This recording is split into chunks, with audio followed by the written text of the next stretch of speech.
Okay, so here is the post-mortem on the pre-production phase of Before, During, After, aka the things I learned during pre-production for Before, During, After.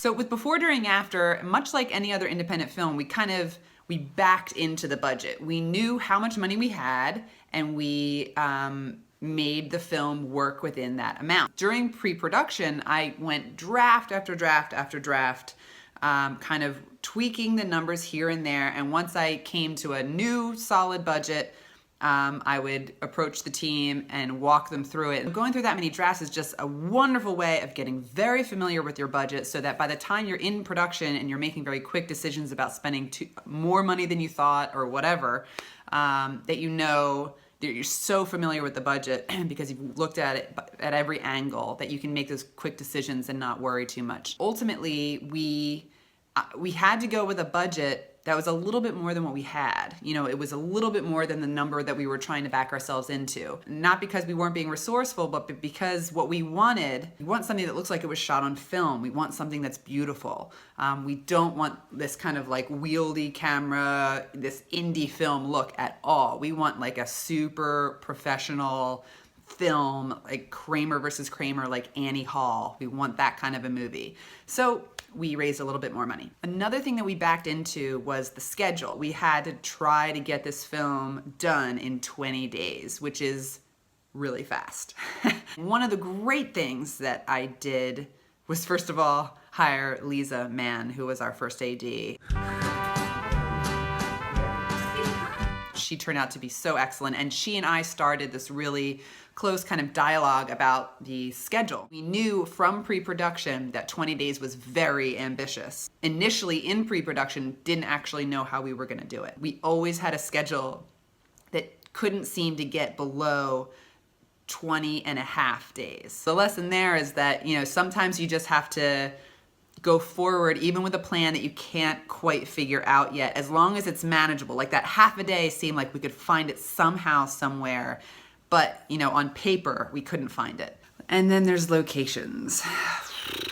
During the developmental phase and also the pre-production phase, we wheedled it down to 22 interior locations and still a dozen exterior locations. The script, though, really called for a lot of locations. It's a memory film. It takes place here and there, in the past and the future, and a lot of different places. So it's really not a few location kind of movie. This is the exact kind of film that needed a locations manager.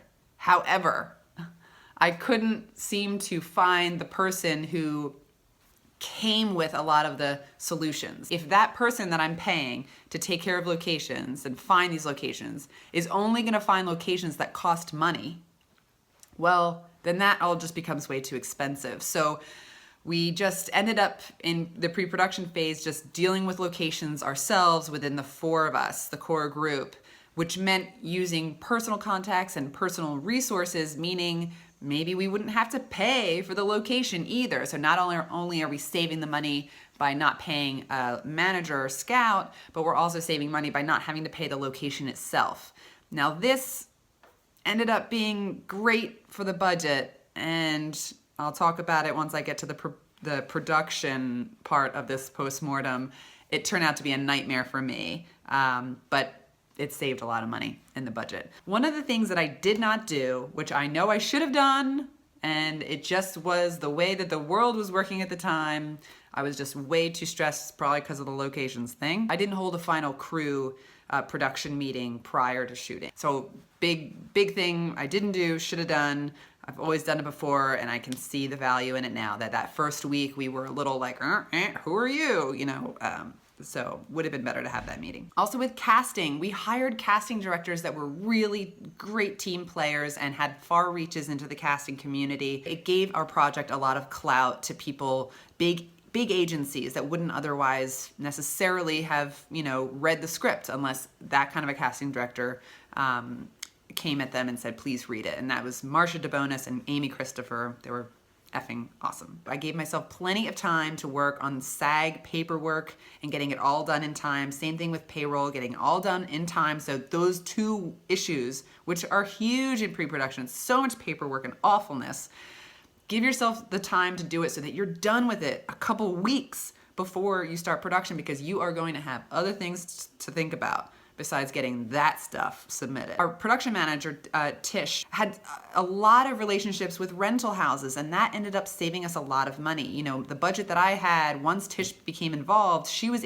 able to rework some of those numbers that I didn't even imagine could have gotten lower, which was basically like our transportation numbers, our meals numbers, and our rentals for equipment numbers, and our insurance. She's the one that recommended Film Emporium to me, and I was going to go with another company that I've used before that would have charged me more. So getting a production manager that knows how to get those numbers down, as well as how to manage the budget throughout, it was saved us a lot of money. Those are some of the things that I learned during pre-production, on before, during, after. Next up will be my production post-mortem, which will be even more all-encompassing, because a lot of things get thrown at you during production that you have no idea are coming. So stay tuned.